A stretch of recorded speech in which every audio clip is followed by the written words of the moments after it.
Friends, ఎలా ఉన్నారు? Welcome back to my channel. Please like, share and subscribe. Padmavyuham. ఇప్పటికీ ఈ పేరు మనం వింటూనే ఉంటాం. పద్మవ్యూహం అనే పేరు వింటేనే అర్జునుడి కుమారుడైన అభిమన్యుడు గుర్తుకు వస్తాడు. అసలు ఈ పద్మవ్యూహం అంటే ఏంటి? అది ఎలా ఉంటుంది? దాని గురించిన రహస్యాలు ఏంటి అనే విషయాలను ఈ వీడియోలో తెలుసుకుందాం. మనిషి జీవితంలో దిక్సూచి అయిన భగవద్గీత చెప్పబడింది కురుక్షేత్ర యుద్ధంలోనే అనే విషయం అందరికీ తెలిసిందే. కురుక్షేత్ర యుద్ధంలో వెతికే కొద్దీ ఎన్నో రహస్యాలను మనం తెలుసుకోవచ్చు. వీటి వల్ల మనకు వచ్చే ప్రయోజనం ఏంటి అని మనలో చాలామంది అనుకోవచ్చు. మహాభారతం ఏదైతే జరిగిందో అదంతా ఇప్పుడు ఈ యుగంలో కూడా మన అందరి జీవితాల్లోనూ జరుగుచున్నవే. మంచి, చెడు, స్నేహం, కపటం, మోసం, ప్రేమ వీటన్నిటి గురించి తెలుసుకుని ఎప్పుడు ఎలా మెలగాలో నేర్పించే గురువే ఈ మహాభారతం. అలాంటి మహాభారతంలోని పద్మవ్యూహం గురించి ఇప్పుడు తెలుసుకుందాం. మహాభారత యుద్ధంలో కౌరవులు పన్నిన పద్మవ్యూహం గురించి మనకు తెలిసిందే. అలాంటి ఈ పద్మవ్యూహాన్ని ఛేదించగలవారు ఎవ్వరు? ఈ వ్యూహాన్ని ఎవ్వరు ఎందుకు ఛేదించలేరు? అసలు ఈ వ్యూహాన్ని ఎవరు నిర్మించారు అనే విషయాలు తెలుసుకుందాం. కురుక్షేత్ర యుద్ధం చాలా భయంకరంగా సాగుతుంది. యుద్ధం ప్రారంభమై అప్పటికే 12 రోజులు అయ్యింది. కౌరవ సర్వసైన్యాధ్యక్షుడిగా నియమితుడైన ద్రోణాచార్యుడు యుద్ధంలో పాండవులను ఎదుర్కోలేకపోతూ ఉంటాడు. దీంతో దుర్యోధనుడు ద్రోణుడి వీరత్వాన్ని హేళన చేస్తాడు. ఇంకా ధర్మరాజును బంధించలేకపోయారు. ఇదేనా మీ యుద్ధ ప్రతిభ అంటూ ఎగతాళి చేస్తూ మాట్లాడతాడు. అది అవమానంగా భావించిన ద్రోణుడు, ఈరోజు నేను దేవతలు కూడా ఛేదించలేని ఒక గొప్ప వ్యూహాన్ని నిర్మిస్తాను.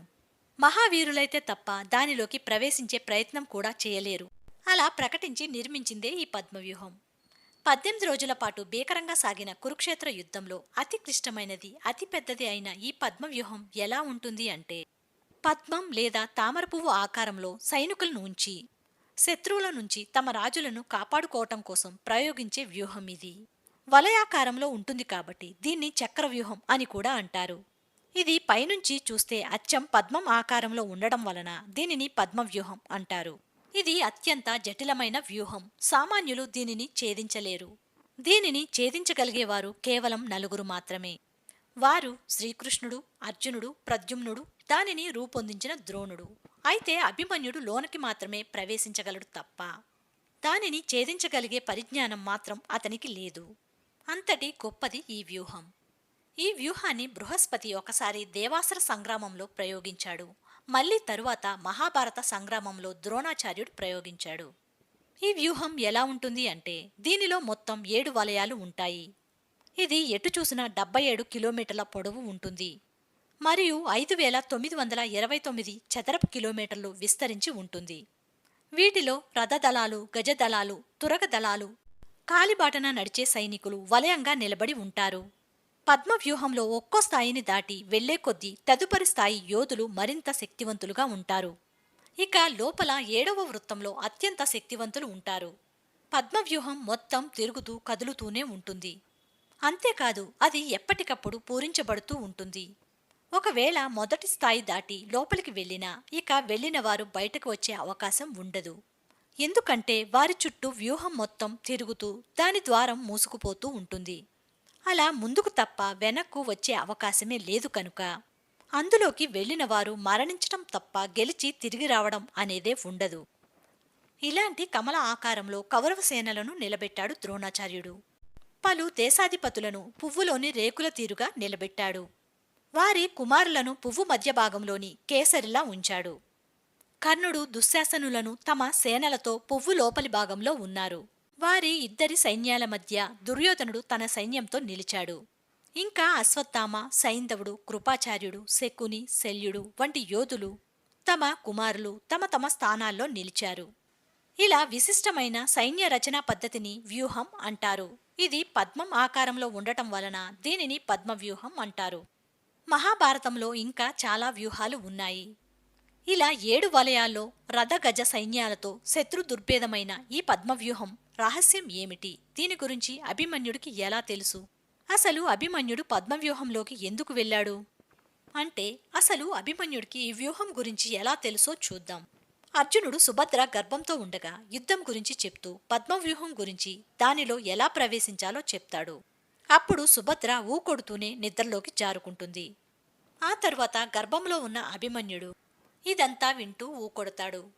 అలా 7 వలయాల్లో రథగజ తురగ సైన్యాలతో ఉండే పద్మవ్యూహాన్ని గజవధ ద్వారా లోపలికి వెళ్లవచ్చని చెప్తాడు. అయితే సుభద్ర నిద్రపోవడం గమనించి ఇక బయటకు ఎలా రావాలో చెప్పటం ఆపేశాడు. అందుకే అభిమన్యుడికి ఎలా వెళ్లాలో తెలిసింది కాని తిరిగి ఎలా రావాలో తెలియలేదు. అయితే అభిమన్యుడు పద్మవ్యూహంలోకి ఎలా వెళ్ళాడు అంటే, పాండవ మహావీరుల్లో అర్జునుడికి తప్ప పద్మవ్యూహంలోకి ప్రవేశించడం సాధ్యం కాదు. అందుకే ఈ పథకానికి ముందుగానే అర్జునుడిని వ్యూహాత్మకంగా యుద్ధభూమికి దక్షిణం వైపుకు తీసుకువెళ్లారు. దీంతో ధర్మరాజుకు దిక్కుతోచలేదు. అప్పుడు ఇక అభిమన్యుణ్ణి పంపక తప్పలేదు. ఆ పరిస్థితుల్లో అభిమన్యుడితో ధర్మరాజు ఇలా అంటాడు: కుమారా అభిమన్య, తప్పని పరిస్థితుల్లో ఈ భారం నీ మీదనే మోపుతున్నాను. నువ్వే ఈరోజు నాయకత్వపు బాధ్యతను స్వీకరించి పద్మవ్యూహంలోకి దారి చూపుతూ ప్రవేశించు. నీ వెనుకనే మేమందరం లోపలికి వచ్చేస్తాం అని అంటాడు. దానికి అభిమన్యుడు, తండ్రి, నాకు ఈ వ్యూహాన్ని ఛేదించి లోపలకు ప్రవేశించటం మాత్రమే తెలుసు. అది మాత్రమే నేను నా తండ్రి ద్వారా విన్నాను. బయటకు రావడం నాకు తెలియదు అంటాడు. అప్పుడు పక్కనే ఉన్న భీముడు, కుమారా, నువ్వు వ్యూహాన్ని ఛేదిస్తే చాలు. నీ వెంట నేను, దుష్టద్యుమ్నుడు, ద్రుపదుడు మేమంతా పద్మవ్యూహంలోకి ప్రవేశించి శత్రుసేనలను ముట్టబెడతాము అని భరోసా ఇచ్చాడు. దానికి అభిమన్యుడు సమరోత్సాహంతో, అలాగే తండ్రి, పద్మవ్యూహం రచించిన ద్రోణుడు మెచ్చుకునేలా వ్యూహంలోకి ప్రవేశించి శత్రు నిర్మూలన చేస్తాను, అందరూ మెచ్చుకునేలా రణరంగంలో వీరవిహారం చేస్తాను అని సంకల్పం చేసి తన సారథి అయిన సుమిత్రుణ్ణి ద్రోణుడి వైపు రథం పోనివ్వమని అంటాడు. అప్పుడు రథసారథైన సుమిత్రుడు అభిమన్యుడితో ఇలా హెచ్చరిస్తాడు: నువ్వు చూస్తే బాలుడివి, నీ ఎదుట ఉన్నది ద్రోణుడి సైన్యం. వారు అతిరథ మహారథులు, అత్యంత క్రూరులు, నీ చేతిలో మరణించేవారు కాదు. కనుక మరోసారి ఆలోచించు అంటాడు.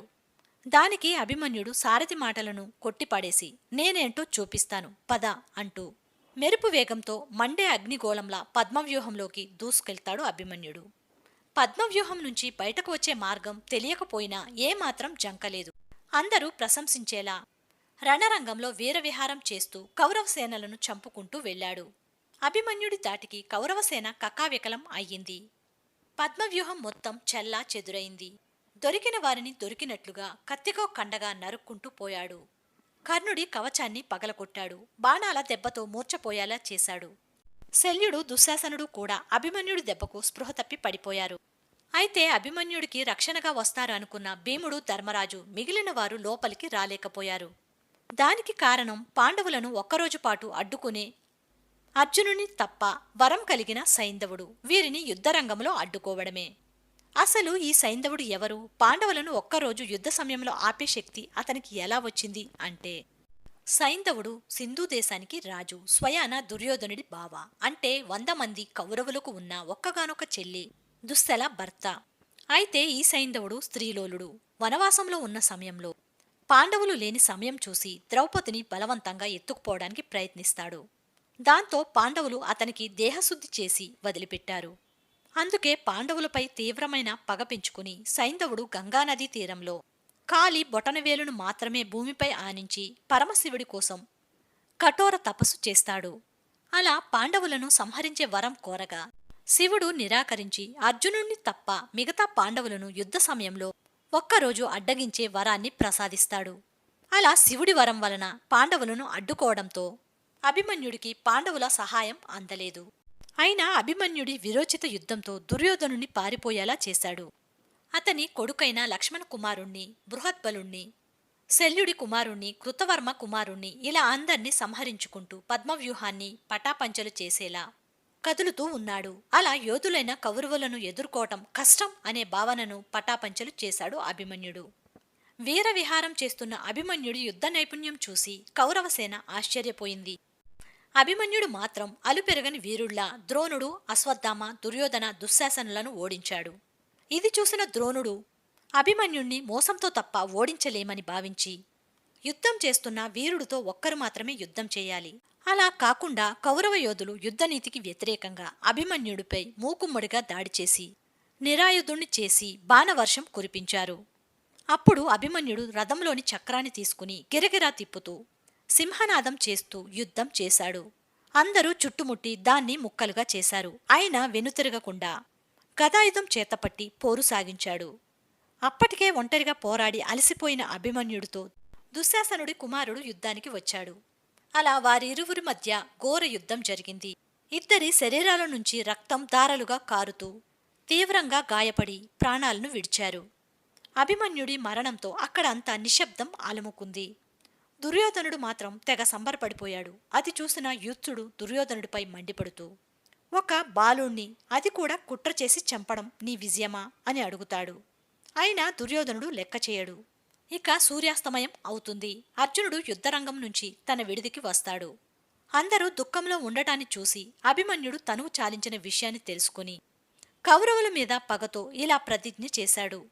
రేపు సూర్యాస్తమయం అయ్యేలోపు అభిమన్యుడి చావుకు కారణమైన వారిని చంపుతాను, లేదు అంటే ప్రాణత్యాగం చేస్తాను అని ప్రతిజ్ఞ చేస్తాడు. అలా అన్నట్లుగానే సైంధవుణ్ణి పాశుపతాస్త్రం సంధించి అంతం చేశాడు. కౌరవులు అందర్నీ అంతం చేసి వారిపై ప్రతీకారం తీర్చుకున్నాడు అర్జునుడు. అలా అభిమన్యుడు చరిత్రలో నిలిచిపోయాడు.